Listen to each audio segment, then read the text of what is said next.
Sir 15-16 ವರ್ಷ ದೊಡ್ಡ ದೊಡ್ಡ ಸ್ಟಾರ್ಗಳ ಜೊತೆ ಕೆಲಸ ಮಾಡಿದ್ದೀರಾ, ಒಳ್ಳೊಳ್ಳೆ ಸಿನಿಮಾಗಳನ್ನ ಕೊಟ್ಟಿದ್ದೀರಾ. ಸೊ ಇತ್ತೀಚೆಗೆ ನಿಮ್ಗೆ ಗೊತ್ತೇ ಇದೆ, ಕರ್ನಾಟಕದಲ್ಲೂ ಕೂಡ ಹೇಮಾ ಕಮಿಟಿ ಅಂತೆ ಕರ್ನಾಟಕದಲ್ಲೂ ಕೂಡ ಮಾಡಬೇಕು ಅಂತ ಹೇಳಿ ಫೈರ್ ಸಂಸ್ಥೆಯವರು ಹೋಗಿ CMಗೆ ಮನವಿ ಪತ್ರವನ್ನು ಕೂಡ ಸಲ್ಲಿಕೆ ಮಾಡಿದ್ರು. ಮೊನ್ನೆಷ್ಟೇ ಫಿಲಮ್ ಚೇಂಬರ್ನಲ್ಲೂ ಕೂಡ ಮಾತುಕತೆ ಆಯಿತು. ನೀವು ಕಂಡಂತೆ ನಮ್ಮ ಇಂಡಸ್ಟ್ರಿಯಲ್ಲಿ ಹೆಣ್ಣು ಮಕ್ಕಳಿಗೆ ಲೈಂಗಿಕವಾಗಿ ತೊಂದರೆಗಳಾಗ್ತಾ ಇದೆಯಾ, ನಟಿಯರಿಗೆ ತೊಂದರೆಗಳಾಗಿದೆಯಾ, ಆಗ್ತಾ ಇದೆಯಾ ಅಂತ ಹೇಳಿ? ನಾನು ಕಂಡಂಗೆ ಇಲ್ಲ ಅನಿಸುತ್ತೆ ಮೇಡಮ್. ಆಮೇಲೆ ನಾನು ಮಾಡಿರೋದು ಈಗ 3 ಸಿನಿಮಾ ಅಷ್ಟೇ. ನಾನು ಅಲ್ಲಿವರೆಗೂ ಅಷ್ಟೇ ಡೈರೆಕ್ಟಾಗಿ ಇದಾಗಿದ್ದೆ. ನನಗೆ ಅದ್ರ ಬಗ್ಗೆ ಅಷ್ಟೊಂದು ಮಾಹಿತಿ ನಾನು ನೋಡಿದಾಗ ಹಂಗೇನಿಲ್ಲ ಮೇಡಮ್. ನಮ್ಮ ಕನ್ನಡ ಸಿನಿಮಾದಲ್ಲಿ ಎಲ್ಲರೂ ಪರಿಚಯ ಇದ್ದಾರೆ, ಎಲ್ಲರೂ ಆರಾಮಾಗಿರ್ತಾರೆ. ಆ ಥರದ್ದೇನಿಲ್ಲ ಅಂತ ಅನ್ಕೋತೀನಿ. ನಾನು ನೋಡ್ದಂಗೆ ಆ ಥರದ್ದಿಲ್ಲ ಮೇಡಮ್, ಏನಿಲ್ಲ. ಈಗ ದರ್ಶನ್ ಅವರ ಬಗ್ಗೆ ಆಲ್ಮೋಸ್ಟ್ ಎಲ್ಲರೂ ಕೇಳ್ತಾರೆ. ಸೊ ನೀವು ಅವ್ರನ್ನ ಮೀಟ್ ಮಾಡಿದ್ದಿದೆಯಾ, ಅಥವಾ ಅವ್ರ ಜೊತೆ ಕಳೆದಂತೆ ಯಾವುದಾದ್ರು ಒಳ್ಳೆ ಸಮಯದ ಬಗ್ಗೆ? ಮತ್ತು ಈ ರೀತಿ ಬ್ಯಾಡ್ ಕಮೆಂಟ್ ಮಾಡುವಂತಹ ಒಂದು ವರ್ಗ ಇದೆ, ವಿಕೃತ ಮನಸ್ಥಿತಿಗಳು, ಹೆಣ್ಮಕ್ಳಿಗೆಲ್ಲ ಕೂತ್ಕೊಂಡು ಮೆಸೇಜ್ ಮಾಡಿ ಅಂಥವ್ರಿಗೆಲ್ಲ ನಿಮ್ಮ ಕಡೆಯಿಂದ ಯಾವ ರೀತಿ ವಾರ್ನ್ ಅಂತ ಮಾಡೋದಾದರೆ ಏನು ಮಾಡ್ತೀರಾ ಅಂತ ಹೇಳಿ? ಇಲ್ಲ, ವಾರ್ನ್ ಅಂತ ಮಾಡೋದಕ್ಕೆ ನಾನು ಯಾರು ಮೇಡಮ್? ನಾನು ದರ್ಶನ್ ಸರ್ನ ನಾನು ತುಂಬ ಚಿಕ್ಕ ಹುಡುಗ. ಆವಾಗ ದರ್ಶನ್ ಸರ್ ಕ್ರಿಕೆಟ್ ಆಡ್ತಾಯಿದ್ರು TK ಲೇಔಟಲ್ಲಿ, ಆವಾಗಿಂದ ನೋಡಿದ್ದೀನಿ. ಅದಾದಮೇಲೆ ಕಡ್ಡಿಪುಡಿ ಶೂಟಿಂಗ್ ಮಾಡ್ತಾಯಿದ್ವು ಮೈಸೂರಲ್ಲಿ. ಆವಾಗ ಸಂದೇಶ್ ನಾಗರಾಜ್ ಅವರ ಹೋಟೆಲಲ್ಲಿ ಇರಬೇಕಾದ್ರೆ ನಮ್ಮದು ಈ ಕಡೆ ಶೂಟಿಂಗ್ ನಡೀತೆ, ಸರ್ದು ಬೇರೆ ಯಾವುದೋ ಸಿನಿಮಾ ನಡೀತಾ ಇತ್ತು. ಆವಾಗ ಸೂರಿ ಸರ್ ಭೇಟಿ ಮಾಡಬೇಕಾದ್ರೆ ನಾನು ದರ್ಶನ್ ಸರ್ನ ಭೇಟಿ ಮಾಡಿ ಮಾತಾಡಿಸಿದ್ದೆ.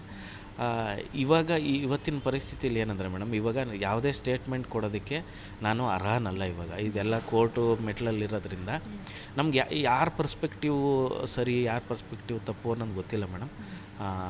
ಎಲ್ಲವೂ ಕ್ಲಿಯರಾಗಿ ಒಂದಿನ ಮೇಡಮ್, ಏನೇ ಆದ್ರೂ ಒಂದಿನ ಸತ್ಯ ಹೊರಗೆ ಬಂದೇ ಬರುತ್ತೆ.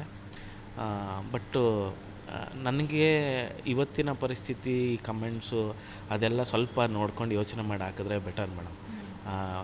ಎಲ್ಲರೂ ಒಂದೇ ಮನಸ್ಥಿತಿಲಿರಲ್ಲ ಮೇಡಮ್. ಒಬ್ಬರು ಚಿಕ್ಕ ವಿಷಯಕ್ಕೆ ಬೇಜಾರು ಮಾಡ್ಕೊಳ್ಳಿರ್ತಾರೆ, ಒಂದಷ್ಟು ಜನ ಡೋಂಟ್ ಕೇರ್ ಅಂತಲೂ ಇರ್ತಾರೆ. ಪಾಪ ಬೇರೆಯವ್ರಿಗೆ ಯಾಕೆ ಹರ್ಟ್ ಮಾಡ್ಬೇಕಂತ, ನನಗೆ ಇಷ್ಟ ಆಗಲಿಲ್ವೋ ಸುಮ್ಮನೆ ಆಗಿಬಿಡಿ. ಅಲ್ಲಿ ಹೋಗಿ ಏನೋ ಹಾಕೋದು, ಅವ್ರ ತಾಯಿ ಬಗ್ಗೆ ಮಾತಾಡೋದು, ಅವ್ರ ಅಕ್ಕನ ಬಗ್ಗೆ ಮಾತಾಡೋದು ಅಷ್ಟೊಂದು ಯಾಕಂದರೆ ಎಲ್ಲರೂ ಫ್ಯಾಮಿಲಿ ಇರುತ್ತಲ್ಲ ಮೇಡಮ್, ಅವ್ರಿಗೂ ಇರ್ತಾರೆ, ನಮಗೂ ಇರ್ತಾರೆ. ಅದು ಮಾಡೋದು ತಪ್ಪು ಮೇಡಮ್. ಇಷ್ಟ ಇಲ್ಲ ಅಂತ ಹೇಳಿ, ಅದು ಬಿಟ್ಟು ಪರ್ಸ್ನಲ್ಲು ಮನೆಯವ್ರಿರೋರ ಬಗ್ಗೆ ಇಲ್ಲ. ಈಗ ನಿಮ್ಮನ್ನು ಕಂಡ್ರೆ ಇಷ್ಟ ಇಲ್ಲ ಅಂದರೆ ನಿಮ್ಮನ್ನೇ ಡೈರೆಕ್ಟಾಗಿ ಏನಾದರೂ ಹೇಳಿ, ನಮ್ಮ ತಪ್ಪಿದರೆ ನಾವು ತಿದ್ಕೋತೀವಿ. ಅದು ಬಿಟ್ಟು ಯಾರೋ ಪಾಪ ಮನೆಯಲ್ಲಿ ಸಂಬಂಧ ಇಲ್ಲದೆ ಇರೋರು, ಪಾಪ ಸಿನಿಮಾದಲ್ಲೇ ಇಲ್ದಿರೋ ಅವ್ರನ್ನ ಬೈಯೋದು ನಂಗೆ ಇಷ್ಟ ಆಗಲ್ಲ ಮೇಡಮ್. ಪರ್ಸ್ನಲ್ಲಾಗಿ ದಯವಿಟ್ಟು ಆ ಥರ ಮಾಡಬೇಡಿ ಅಂತ ರಿಕ್ವೆಸ್ಟ್ ಮಾಡ್ತೀನಿ ಅಷ್ಟೇ.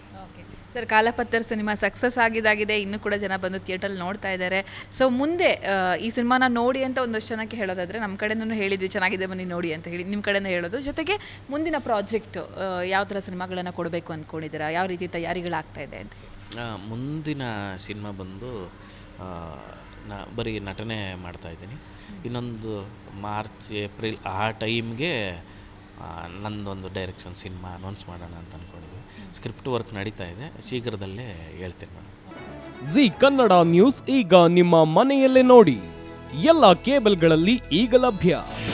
ನಿಮ್ಮ ನೆಚ್ಚಿನ ಜಿ ಕನ್ನಡ ನ್ಯೂಸ್ ಈಗ ಸನ್ ಡೈರೆಕ್ಟ್ ನಲ್ಲಿ number 292, Tata play number 1664, Jio TV number 1334, NXT digital number 30, in cable number 30, city networks 51, U digital number 162, GTPL number 17, Rockline telecommunications number 42, Shri Basaveshwara cable number 168, rural cable network 60, Vinayaka digital 57, Abhishek cable 821, city channel 53, Siddeshwara cable network 57, V4 digital Infotech 628, Surya digital networks 53, Gajanan digital number 836, Malnad Infotech Private Limited number 56, Metrocast number 830, Victory Digital number 167ರಲ್ಲಿ ನೋಡಿ ಆನಂದಿಸಿ.